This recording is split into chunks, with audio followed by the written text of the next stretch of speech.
Welcome to Regulate This,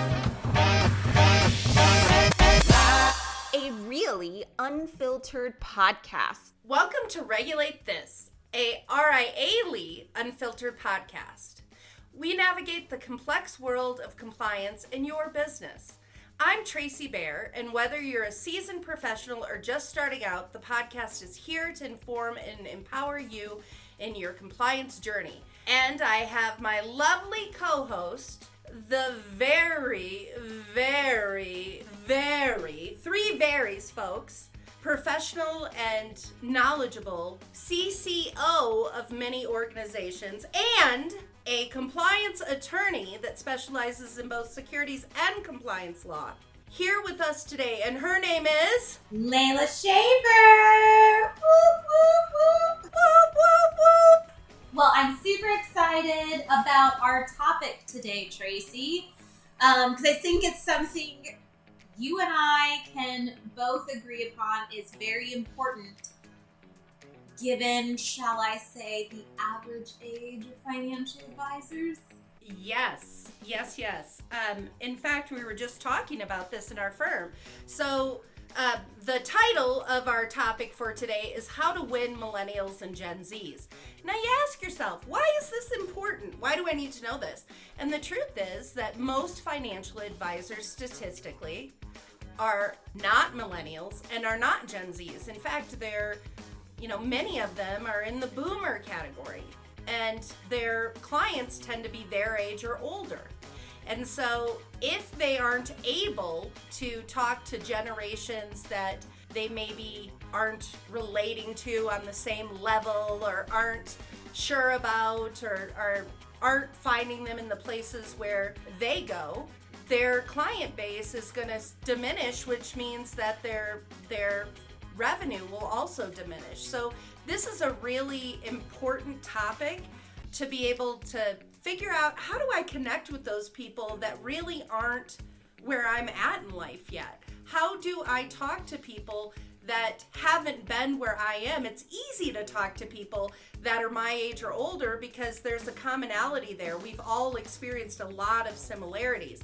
But when somebody is younger and they haven't been there yet, nobody wants to hear, well, this is what you're going to see, this is what you're going to do, and be told by somebody older than them that that's the experience they're going to have. And so it's finding that new way to connect and reemerge out on top with a generation that maybe you haven't been able to make progress with at this point. So, Leila, what are some of the things that we should think about just to begin with when we're thinking about talking to a client base that isn't our initial avatar? So I'll speak actually from my own experience because, believe it or not, I am a millennial, born in the 80s.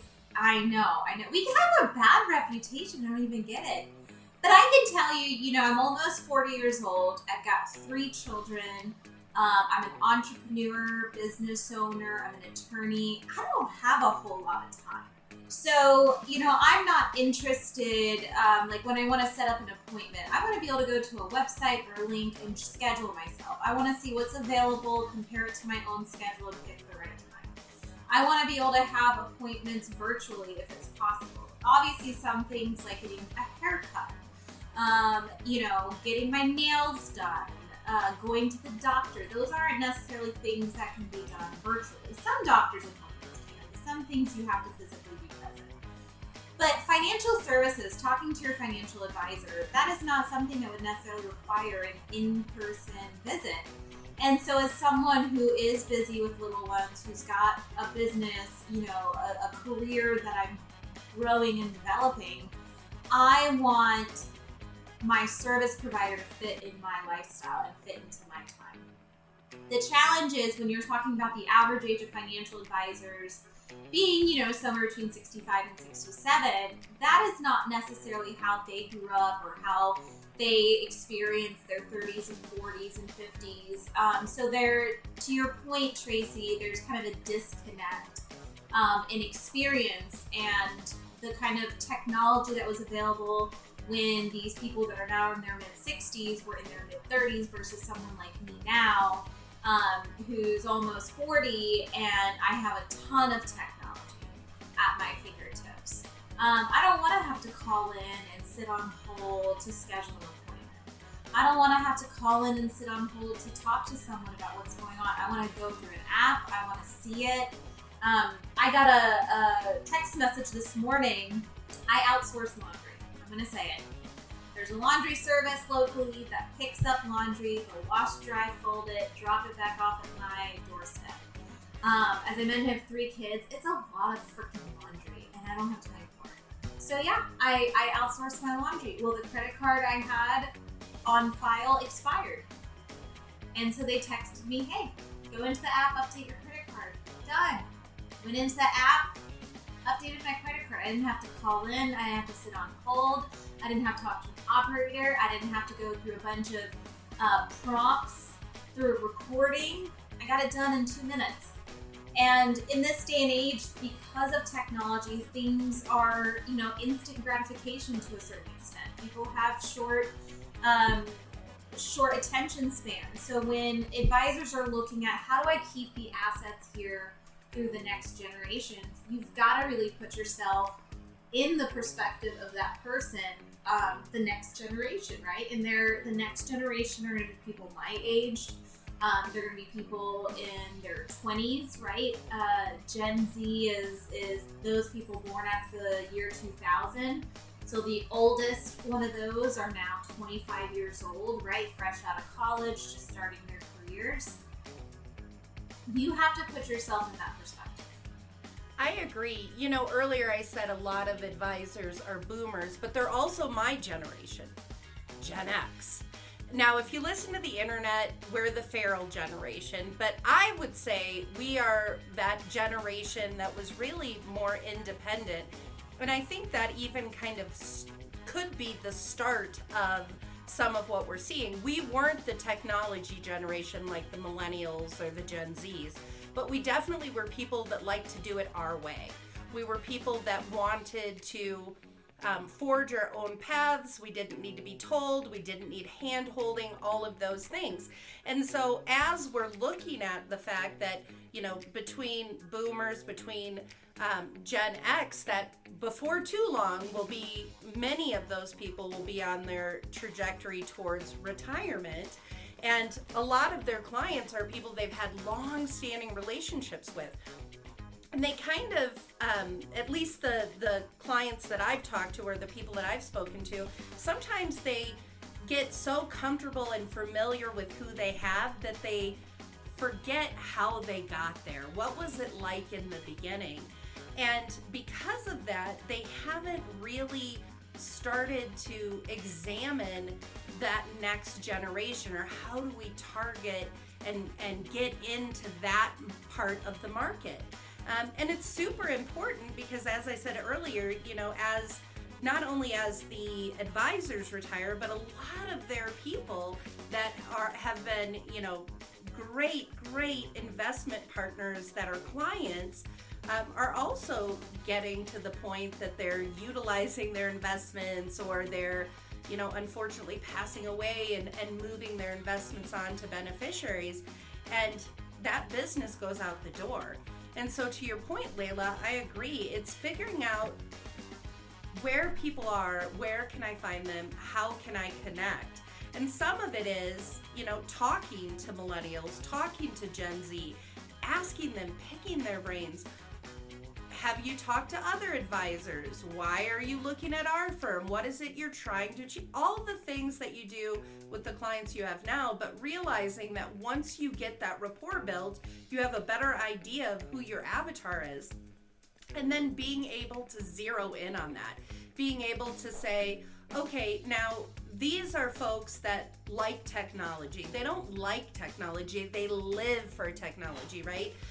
Some of the statistics that are out there, if you looked at how much time is spent on social media and on the cell phone versus actually communicating with a live body, many of us, especially in the Gen X and Boomer generation, would think, how are you making any connections with anyone whatsoever? But the truth is, if you find them where they are, if you're able to utilize those marketing channels, the social media channels, if you're able to make it something that is quick, something that, for a low attention span, because when we trained our brain on social media, the way that many of the folks that are, especially Gen Z, but even millennials, growing up with that and growing up with phones from a very early age and having a computer in your hand basically that you can carry around, you really have to connect with them on that electronic level. Their attention span is short.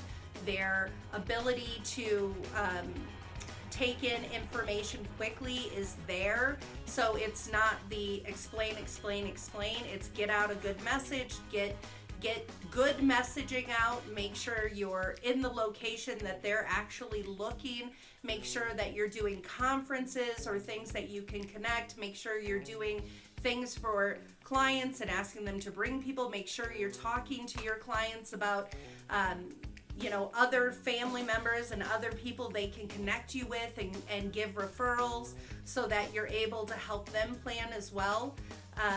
Especially if they're young. I mean, you can do a very small amount and likely be able to be sitting very pretty when you're much older. But being able to connect on those levels to give them that information is super important.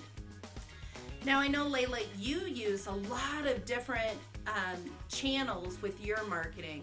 I've seen YouTube videos, I've seen TikToks. In fact, you've even done some lip sync that you thought was, kind of ridiculous, but they get tons and tons of views. In fact, sometimes we get a ton of new subscribers from that.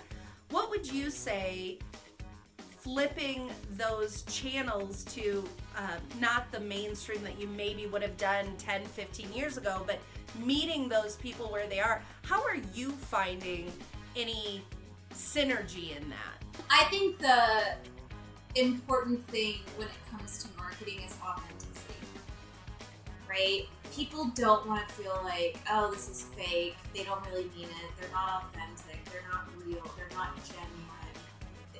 When they say they care about something, it's lip service, right? They want to feel, and they being consumers in general, right?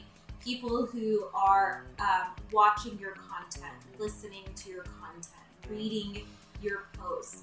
They want to feel like the person that they're seeing, hearing, reading is who you actually are. I think it can be really problematic if you're one way in your marketing and then a person talks to you as a client and you're completely different. People want to see authenticity. They want to see you being your quirky, weird self, right? There needs to be something that kind of sticks out about you.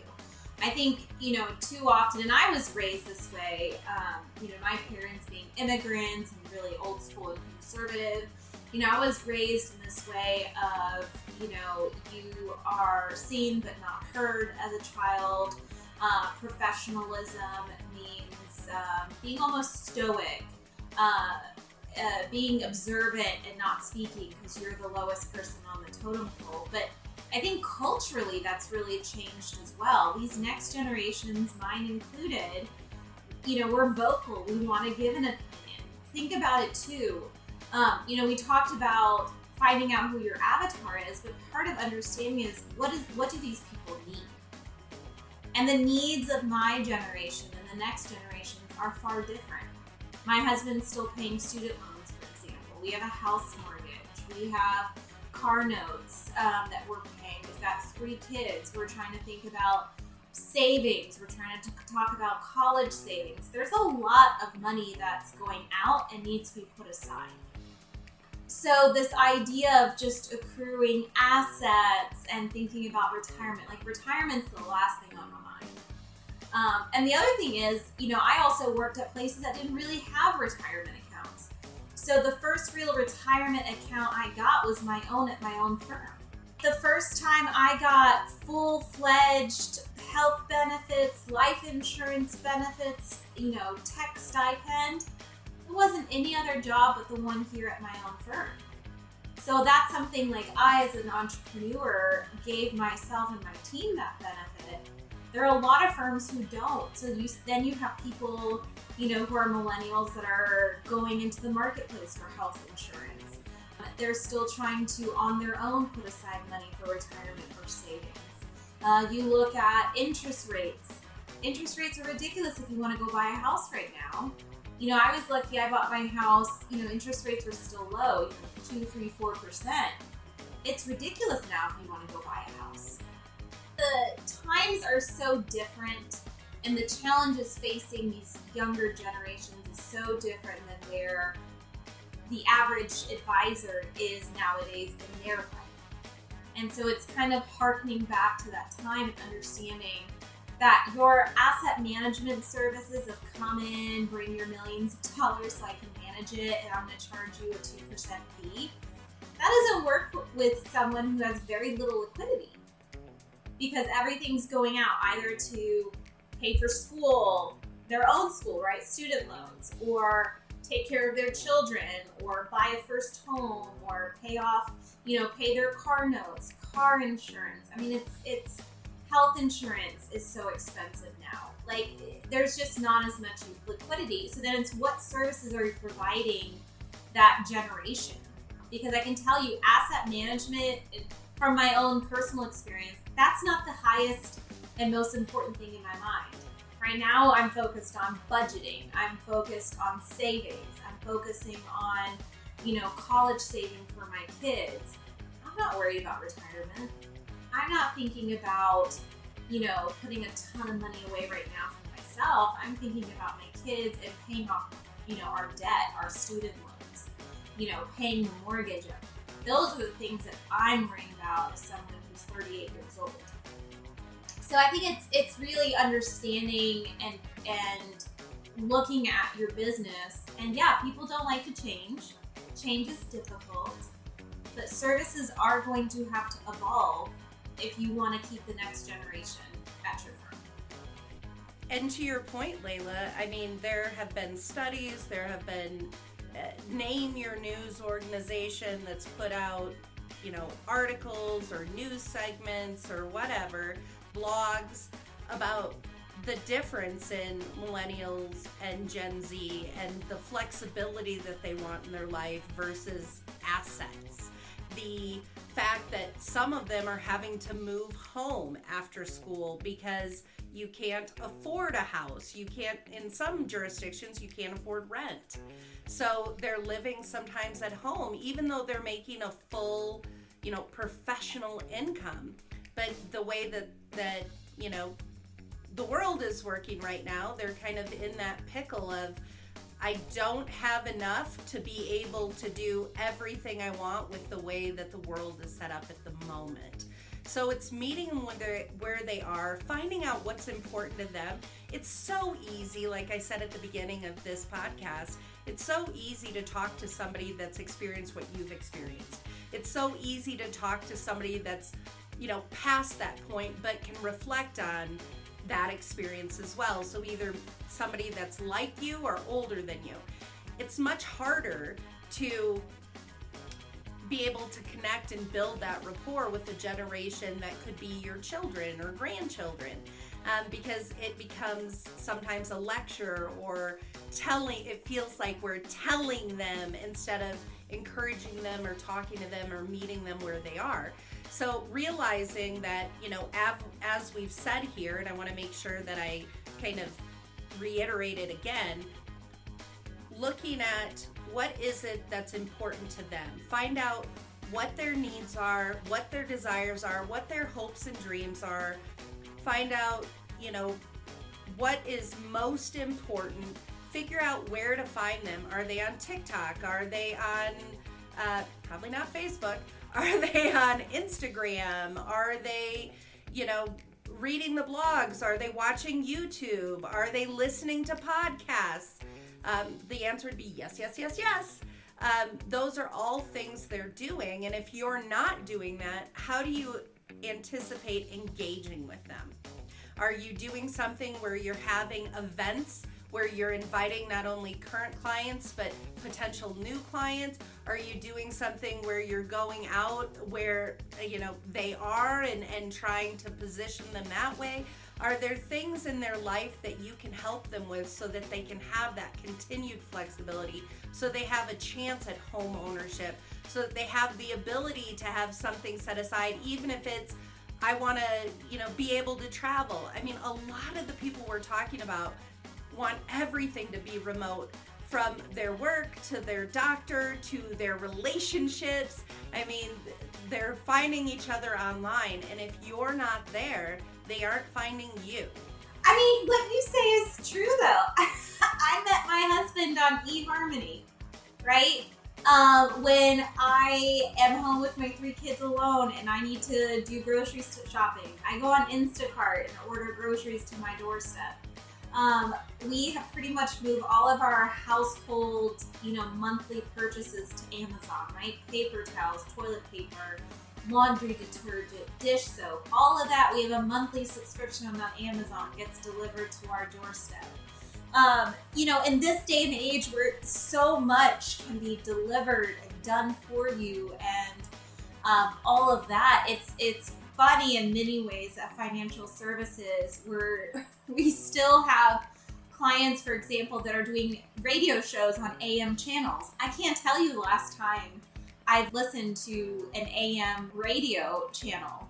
Hell, I don't even really listen to FM either. I listen to Sirius because I got tired of all the commercials, right? So I've got Sirius XM on my car. Got apps on my computer to listen to music ad-free. Got stuff like Hulu and Netflix and all these things where you can be ad-free. But when you're talking about who is it that's listening to AM channels, I promise you, it's not millennials, it's not Gen Z. So, you've also got to look at even evolving your social media and your marketing funnels. Where are you marketing? Even if it's like a public, one of these kind of regional TV channels or a local channel that's putting on a TV show about you, right? That's available where you can do like a weekly or monthly 1-hour television show. Who's watching that? Who's the predominant age of viewers for that kind of content? To your point, people that are millennials and younger, they're going on YouTube. They're watching Facebook Shorts. They're watching Instagram Reels. They're watching TikTok. These short form videos, 30 seconds or less.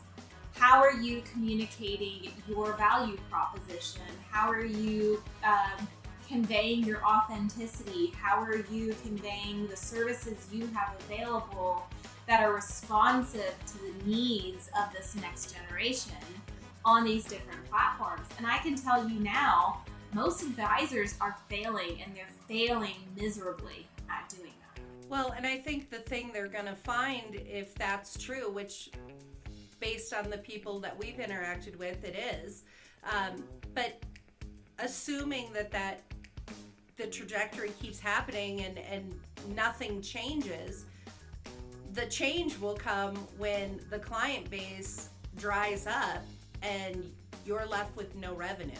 It's really important to make sure that you're getting yourself out there, you're getting your message out there. Start with demographics. What does the demographic look like?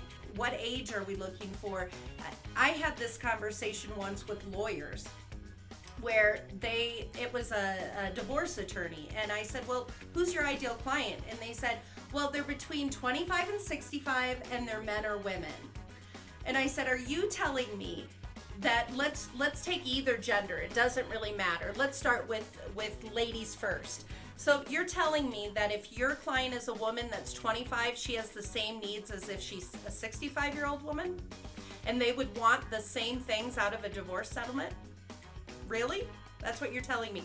Now let's do men. You're telling me that a man that's 25 wants to do the same things that a man that's 65?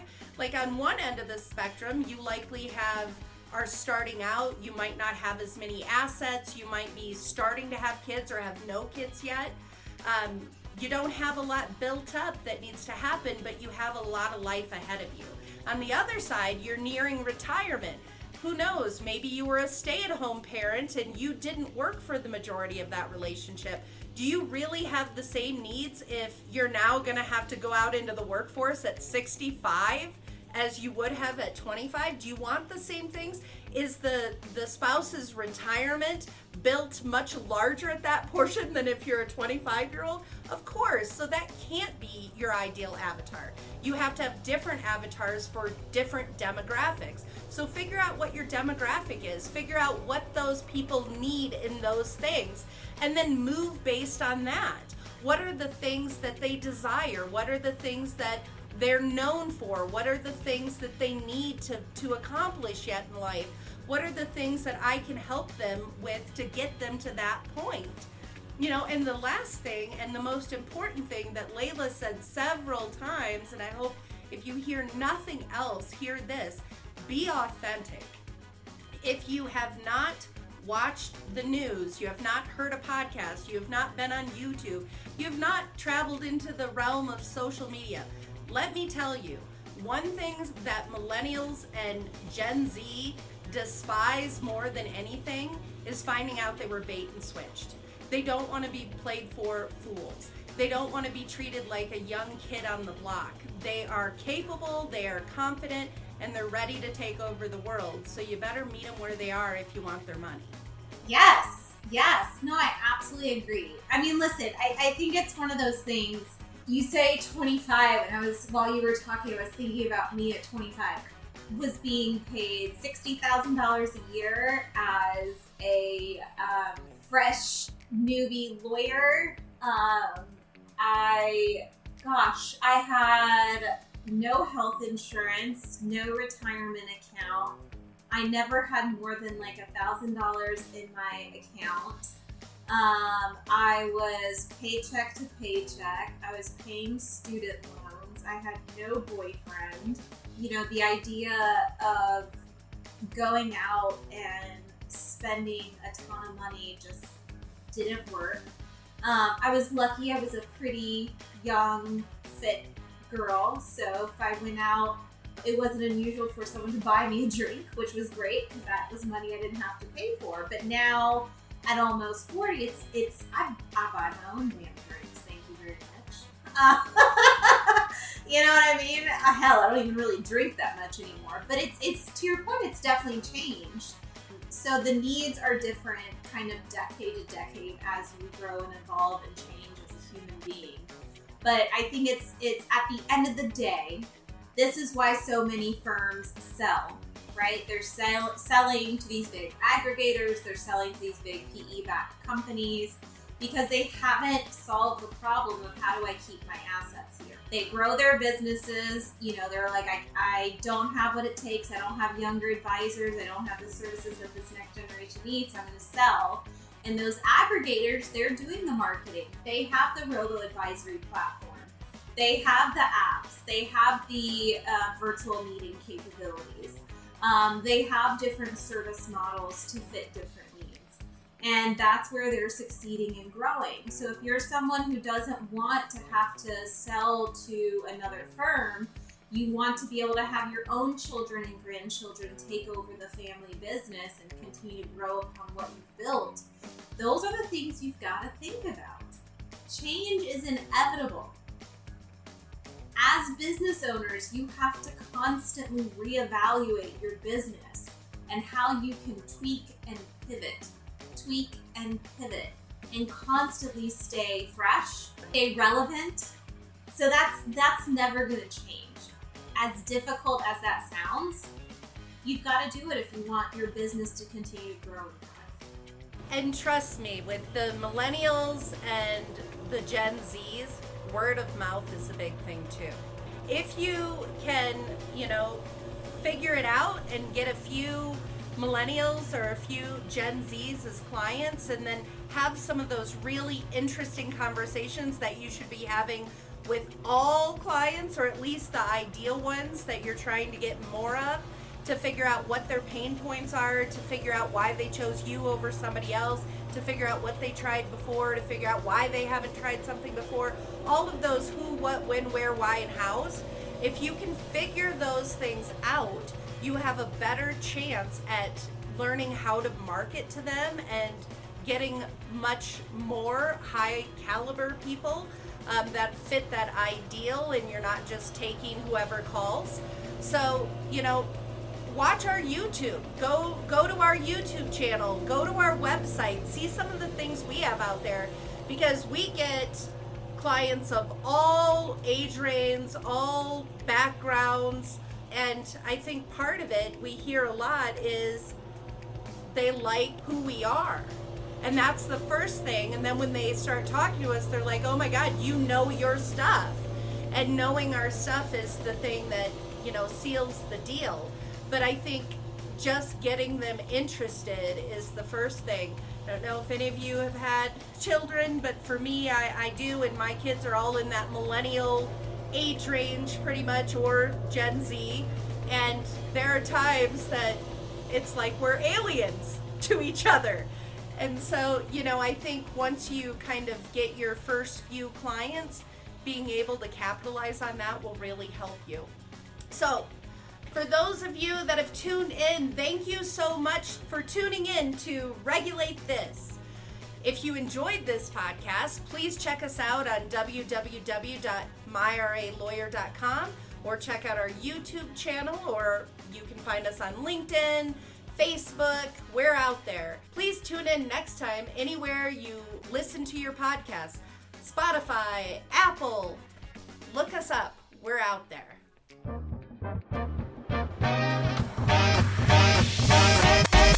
Welcome to Regulate This.